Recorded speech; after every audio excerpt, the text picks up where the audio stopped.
Hello friends, my name is Preeti. आप देख रहे हैं एग्ज़ाम 10 यूट्यूब चैनल। फ्रेंड्स, आज हम लोग डिस्कस करने वाले हैं 13 जनवरी के करंट अफेयर। आज जो भी इंपॉर्टेंट क्वेश्चंस होंगे उसको हम लोग इस वीडियो में कवर करेंगे। देखिए, अभी आप लोग का करंट अफेयर थोड़ा सा इरेगुलर हो चुका है, ठीक है। तो आपको अभी ये जो शिकायत है 15 तारीख के बाद से आपको टाइमली आपका करंट अफेयर डन है, प्रोवाइड हो जाएगा, ठीक है। इस समय थोड़ा इशूज़ चल रहे हैं, ठीक। तो आइए शुरू करते हैं हम लोग टॉपिक को। हमारा आज का पहला क्वेश्चन है कि आईबा रैंकिंग में शीर्ष पर कौन सी खिलाड़ी हैं। अब आईबा रैंकिंग क्या है?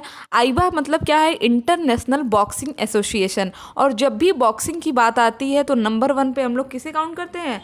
मैरी कॉम को। तो हमारी आईबा रैंकिंग पर शीर्ष पर कौन खिलाड़ी हैं? नंबर 1 पे हैं मैरी कॉम। आपको पता होगा कि मैरी कॉम ने 21 जो कॉमनवेल्थ गेम हुआ था गोल्ड कोस्ट ऑस्ट्रेलिया में, उसमें इन्होंने गोल्ड मेडल जीता था, ठीक है। आपको मैंने पढ़ाया भी है इन सब गेम्स के बारे में, ठीक। और अब इन्हें बना दिया गया है बीएसएनएल का ब्रांड एम्बेसडर। तो ये दोनों क्वेश्चन आपके एग्जाम पॉइंट ऑफ व्यू से काफ़ी इंपॉर्टेंट है, याद रखिएगा। इसके अलावा आप जानते हैं हिमा दास को यूनिसेफ ने अपना यूथ एम्बेसडर बनाया था। क्या बनाया था? यूनिसेफ ने अपना यूथ एम्बेसडर बनाया था, याद रखिएगा, काफ़ी इंपॉर्टेंट क्वेश्चन है, ठीक। इसके अलावा एक क्वेश्चन था कि यूथ एडवोकेट। तो इसमें आप लोग डाउट मत करिएगा। देखिए, यूथ एम्बेसडर जो है वो अलग है और जो यूथ एडवोकेट है ये दोनों अलग है। बाकी अगर हम लोग बात करें तो ये दोनों यूनिसेफ से ही रिलेटेड है। अब देखिए, हिमा दास को क्या बनाया गया? यूथ एम्बेसडर और youth advocate for north eastern region, ठीक। जो हमारे पूर्वोत्तर का क्षेत्र है उसके वहाँ पे बच्चों के अधिकार के लिए एक है नाहिद आफरीन, एक गायिका है, इनको बनाया गया है यूथ एडवोकेट। तो ये दोनों नाम याद रखिएगा, क्योंकि जहाँ पे भी थोड़ा सा भी कॉन्फ्लिक्ट होता है वहाँ से एग्जाम में क्वेश्चन बनने के क्वेश्चन ज़्यादा होते हैं, ठीक है। आइए अगले क्वेश्चन की बात करते हैं। हाल ही में सबसे शक्तिशाली पासपोर्ट की सूची में कौन सा देश नंबर 1 पे है? तो नंबर 1 पे कौन सा देश है? नंबर 1 पे है जापान। याद रखिएगा, जापान की कैपिटल अगर हम लोग बात करें तो जापान की कैपिटल है टोक्यो। इसके अलावा यहाँ की करेंसी येन है और यहाँ के प्रधानमंत्री हैं शिंजो अबे। बात आती है जापान से रिलेटेड जो और इम्पोर्टेंट फैक्ट है हमारे लिए, वो ये है कि ओलंपिक 2020 कहाँ होगा? ओलंपिक 2020 होगा जापान के टोक्यो में, ठीक। इंपॉर्टेंट क्वेश्चन है, याद रखिएगा। अब बात आती है कि भारत का पासपोर्ट किस रैंक पर है? क्योंकि ऑब्वियस सी बात है, शक्तिशाली पासपोर्ट की बात हो रही है तो भारत भी उसमें शामिल होगा। तो भारत का जो पासपोर्ट है वो 79th रैंक पे है, ठीक। आइए अगले क्वेश्चन की बात करते हैं। निकोलस मादुरो किस देश के राष्ट्रपति बने हैं? तो निकोलस मादुरो बने हैं वेनेजुएला के। कहाँ के बने हैं? वेनेजुएला के राष्ट्रपति बने हैं। अगर हम लोग बात करें कि वेनेजुएला के जो राजधानी कहाँ है, तो वेनेजुएला की राजधानी है कराकस। क्या है? कराकस राजधानी है। और ये जो है हमारे निकोलस मादुरो, ये दूसरी बार वेनेजुएला के राष्ट्रपति बने हैं, ठीक है। तो इंपॉर्टेंट क्वेश्चन है, याद रखिएगा। अच्छा, अब राष्ट्रपति से रिलेटेड 2-4 इंपॉर्टेंट क्वेश्चन है। जैसे ब्राज़ील के कौन बने हैं? तो जोइरो बोल्सोनारो बने हैं। इसके अलावा एक और इम्पॉर्टेंट क्वेश्चन है कि जॉर्जिया की पहली महिला राष्ट्रपति कौन बनी है? तो जॉर्जिया की पहली महिला राष्ट्रपति बनी है सलोम जुराबिश्विली। कौन बनी है? सलोम जुराबिश्विली। इसके अलावा हमारा अगला है कि स्लोवानिया नाटो का एकमात्र ऐसा देश है जिसने किसी महिला को आर्मी चीफ बनाया। उनका नाम क्या है? उनका नाम है एलेंका आर्मेंक। तो ये सब है इंपॉर्टेंट क्वेश्चन हमारे, याद रखिएगा, ठीक। चलिए अगले क्वेश्चन की बात करते हैं। भागीदारी शिखर सम्मेलन के 25वें संस्करण का उद्घाटन किसने किया? तो इसका उद्घाटन किया है हमारे उपराष्ट्रपति एम वेंकैया नायडू ने। किसने किया है? हमारे उपराष्ट्रपति हैं एम वेंकैया नायडू। इन्होंने उद्घाटन किया है भागीदारी शिखर सम्मेलन का, ठीक है। जो कि कहाँ पे होगा? मुंबई में होगा, 12 से लेकर के 13 जनवरी के बीच में। मुंबई किस द्वीप पर बसा है? तो मुंबई बसा है सॉल्सेट द्वीप पर। कौन सा द्वीप है? सॉल्सेट द्वीप पर बसा है मुंबई। अगला क्वेश्चन है हमारा कि हाल ही में सबसे लंबा single lane steel cable bridge कहाँ खोला गया है? या खोला गया है अरुणाचल प्रदेश में।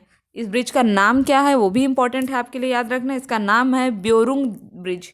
कौन सा है? ब्योरुंग ब्रिज।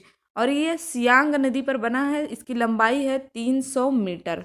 अरुणाचल प्रदेश की बात करें तो अरुणाचल प्रदेश के मुख्यमंत्री हैं पेमा खांडू और यहाँ के राज्यपाल कौन हैं? बीडी मिश्रा। राज्यपाल कौन है? बी.डी. मिश्रा। एक और पुल है हमारा बोगीबील पुल, जो कि भारत का सबसे लंबा पुल है। आपको बताना है कि यह कहाँ पे है, तो यह है हमारा असम में।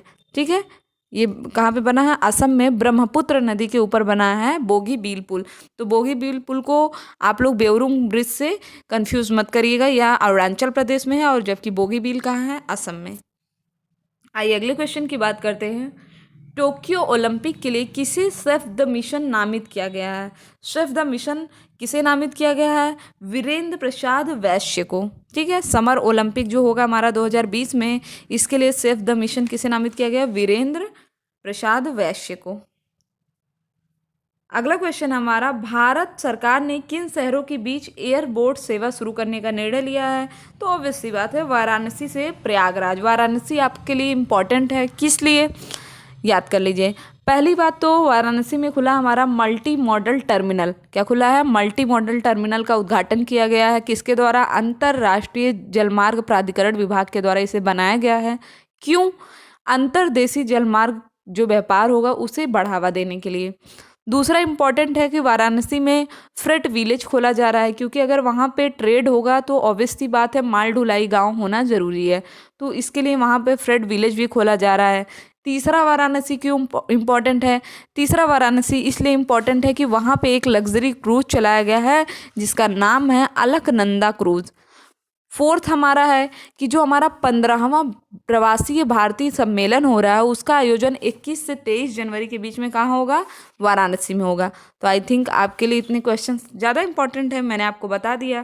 ठीक, अब हम लोग बात करते हैं कि यह कब शुरू होगा। जो क्रूज़ की हम लोग बात कर रहे हैं एयरबोट की, एयरबोट की सुविधा जो शुरू होगी यह होगी 26 जनवरी 2019 से। ठीक है, हमारे गणतंत्र दिवस पे शुरू होगी। ठीक, और ये एयरबोट की खासियत क्या है कि यह एक बार में 16 लोगों को बैठा के ले जा सकता है और 16 सेंटीमीटर से कम पानी पर यह चल सकता है। मतलब इसको चलने के लिए बहुत ज़्यादा पानी की आवश्यकता नहीं है, तो मे बी ये अच्छा काम करे। ठीक है, आइए अगले क्वेश्चन की बात करते हैं। देश का पहला आर्थिक भगोड़ा किसे नामित किया गया? तो देश का पहला आर्थिक भगोड़ा बनाया गया है विजय माल्या को। ठीक है, और ये जो भगोड़ा आर्थिक अपराधी विधेयक है ये 2018 में पारित भी हुआ है और इसी के तहत बताया गया है कि देश का पहला आर्थिक भगोड़ा कौन है? विजय माल्या। अगला हमारा 70 पॉइंट ग्रेडिंग इंडेक्स किस मंत्रालय ने जारी किया है? ये जो 70 पॉइंट ग्रेडिंग इंडेक्स है यह जारी किया गया है मानव संसाधन विकास मंत्रालय के द्वारा। अब ये हमारे लिए एक इम्पॉर्टेंट टॉपिक है, इस पर मैं डिटेल में चर्चा करूँगी क्योंकि यह एजुकेशन से रिलेटेड है। ठीक है, जो एजुकेशन के सेक्टर हैं उनको कैसे ग्रेड किया जाएगा, उनको कैसे रैंक दी जाएगी, कि उनकी क्वालिटी क्या है। ठीक है, तो इस हिसाब से ये ग्रेडिंग सिस्टम शुरू किया गया है। तो ये थे हमारे आज के इम्पोर्टेंट क्वेश्चन। अब थोड़ा हम लोग कल के जो क्वेश्चंस हैं आप लोग देखिए कि आपको याद हैं या नहीं। ठीक, तो पहला क्वेश्चन था हमारा कल का, केंद्र सरकार ने 102 शहरों में वायु प्रदूषण कम करने का लक्ष्य रखा है। यह लक्ष्य कब तक पूरा होगा? यह लक्ष्य पूरा होगा 2024 तक। कब तक होगा? 2024 तक इस लक्ष्य को पूरा किया जाएगा।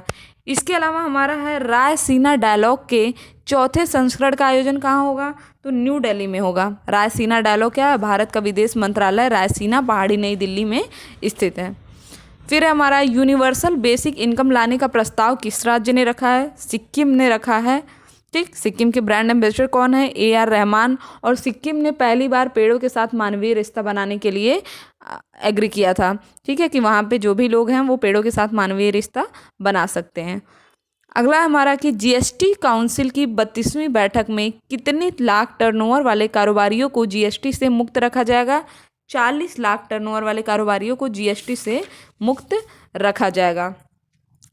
फिर हमारा अगला क्वेश्चन था कि कक्षा 8 तक हिंदी को अनिवार्य बनाने के लिए किस समिति ने सिफारिश किया है? तो यह किया है के कस्तूरी रंगन ने।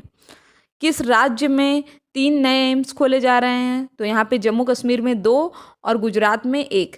ठीक, याद रखिएगा जम्मू कश्मीर में कितने एम्स खोले जा रहे हैं? 2 और गुजरात में 1। गुजरात के राजकोट में खोला जाएगा और जम्मू के विजयनगर और कश्मीर के अवंतीपुर में खोला जाएगा। ठीक, कितने समुदायों को अनुसूचित जनजातियों का दर्जा देने की बात की गई है केंद्र सरकार द्वारा? तो 6 समुदायों को हाल ही में अनुसूचित जनजातियों का दर्जा देने की बात की गई है।